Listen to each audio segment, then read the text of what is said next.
We talked about this before. IMAX and premium large formats, whatever they want to call it. There's a couple different acronyms floating around. Dolby's got their own thing, but the IMAX, everybody knows what I'm talking about, so I'm just going to call it IMAX. I know it's copyrighted. Sorry. The IMAX piece of the movie business is becoming really, really big. F1 was built around the IMAX experience. They had the exclusive releases. That's part of the reason it's done so well. Fantastic Four, something, according to Deadline, something like almost 40% of its business is IMAX.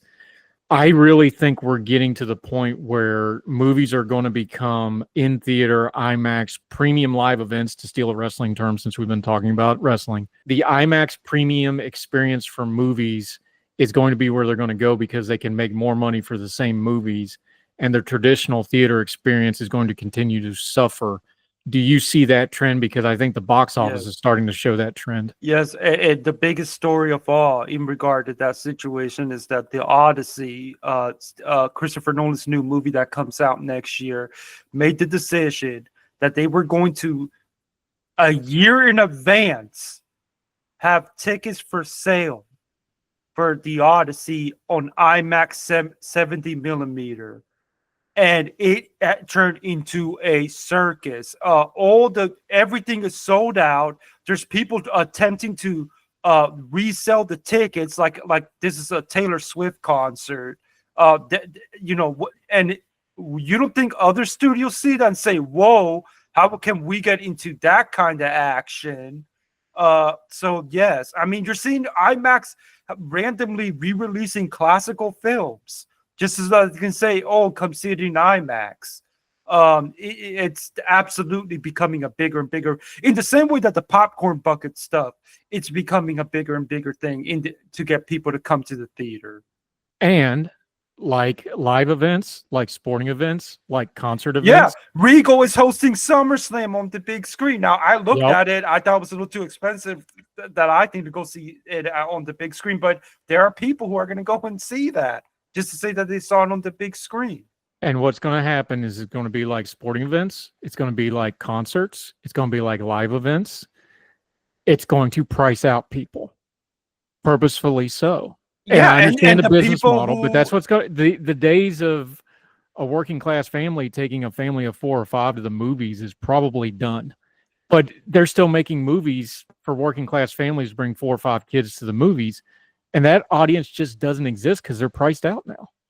Correct. And then what's going to happen is that if that is the way that they go, is that what's going to be the best way for these people to catch up on these movies?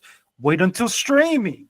That's going to be their best way. And then all these people who want to save the theatrical model. Christopher Nolan is a big champion of the theatrical model. But like, if you're selling movies tickets a year in advance to create this big demand and stuff like that, you're going to price out the very people that you're trying to get to come to the movies, who can be the lifeblood of the movie industry in terms of theaters. The whole appeal of the theatrical experience is supposed to be, this is more accessible than other things. You know, you're gonna buy, going to sports, concerts, plays, and stuff like that is more expensive than going to the movies. If you start making it as expensive as going to those things, then you're going to price people out.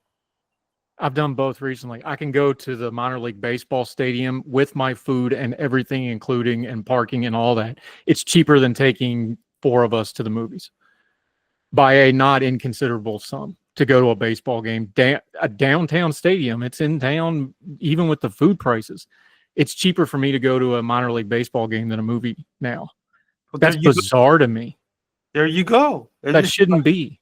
But I know I'm an old man yelling at clouds on this thing, but you're teaching an entire generation to not go to the movies, and then they're going to turn around and complain. This is an industry that has no self-awareness. They're complaining about nobody going to the theater while they're purposely killing their own theater business, except for the disposable higher income levels that they can get the premium ticket prices for. And then they're going to turn around and blame us, the normal people like me, like, well, you don't want to go to the theaters. No, I don't. And it's your fault, not my fault.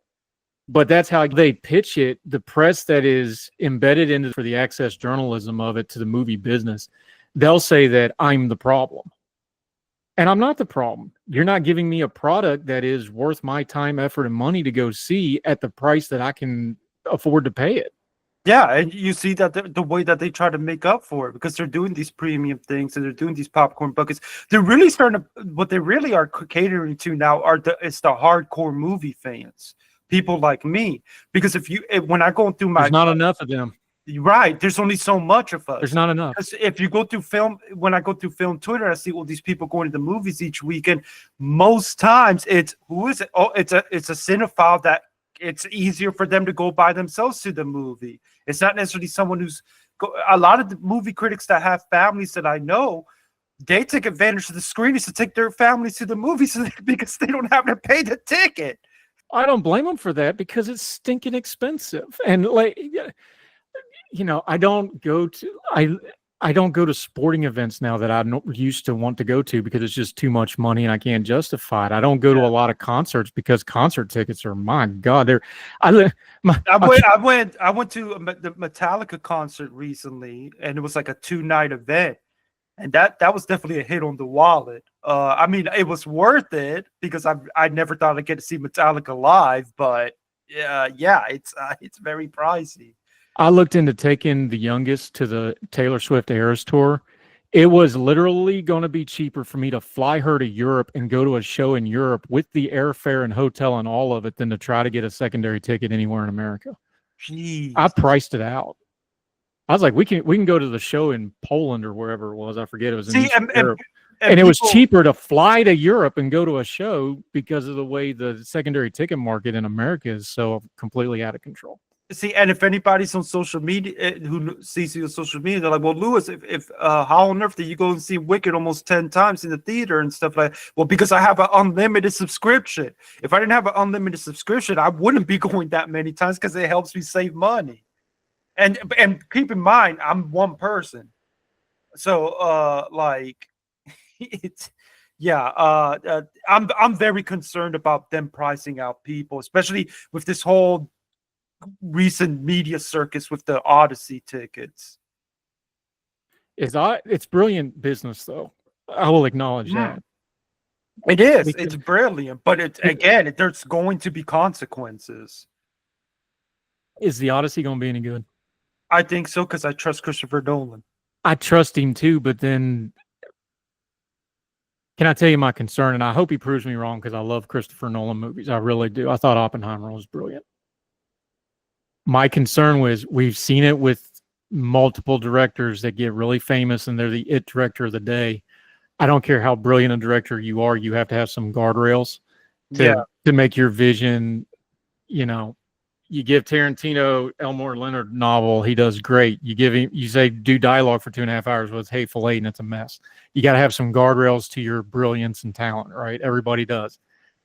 I don't think they put a lot of guardrails on him with this Odyssey project from the stuff we're reading, the way they're doing it. But I don't think he has any guardrails. Now, he may be enough self-aware to pull it all together and do it, but it feels like this is Nolan getting to do whatever he wants. And I mean, it's not the first I hope time he proves me wrong, but we've seen this with director. You want to go back to Cimino and those guys, the directors, when they're like, here's your passion project. You've always wanted to do it, unlimited money, do whatever you want. Whatever I want usually doesn't work out.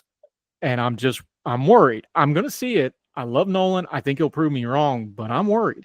I mean, it wouldn't be the first time that he arguably didn't have guardrails. And I mean, Tenet isn't for everybody. That was one that didn't necessarily work out for some people.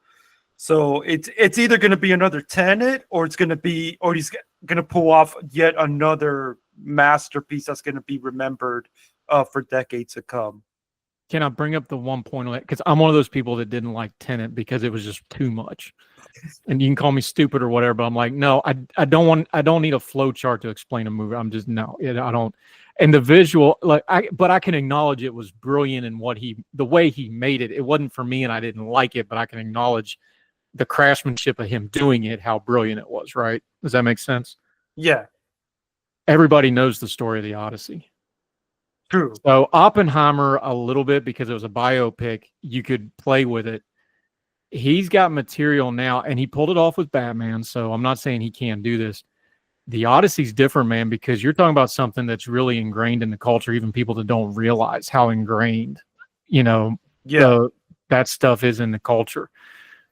There's always a problem with that. I'm just going to say it. Go ahead and send your hate mail. I wish he hadn't put Damon in it. I really do. He needed to go put a no-name guy in it and not Damon. I know why he did it. I get it, but I don't like that casting decision. I hope he proves me wrong. Yeah. Everybody knows this story. And the danger of it is you got to tell it. This is an Inception where you're showing somebody something new that they've never seen before. Everybody already has seen this movie in their head 100 times. And that's the challenge of it.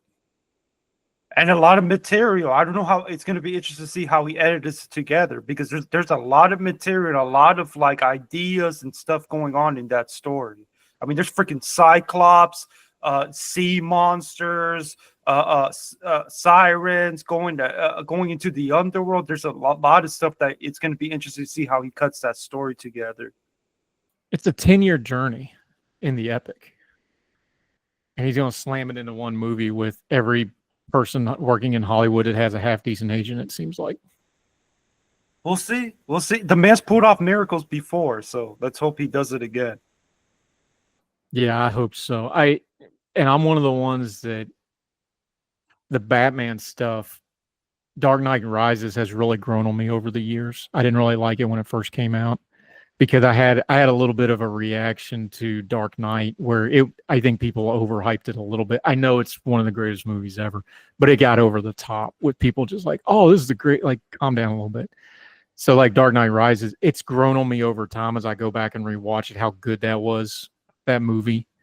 I've been a champion of that movie since day one. You get to tell me you told me so on that one. That's fair. It's grown on me over time, but I believe in Nolan, but I'm just worried. And look, my dad's a Greekophile. He traveled, did a sabbatical in Greece and Turkey, and like my dad's all into that stuff, speaks Koine Greek. Like I grew up around this material, so very much so. So it's one of those things I'm just a little worried about. I want it to really, really work.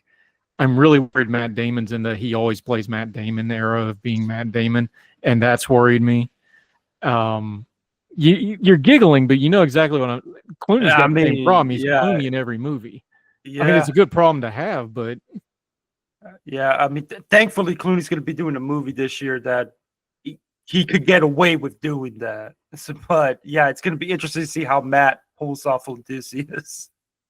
Well, Clooney's a great director. He can go direct. I know Matt Damon can write. Maybe he'll just go do some writing for a while, and then another wrestling term, since we've been beating the wrestling terms to death, he need to go away for a while so we can miss him, right? He need to go to another territory for a little while and then come back, freshen up, learn a new hold. The last time he took a break.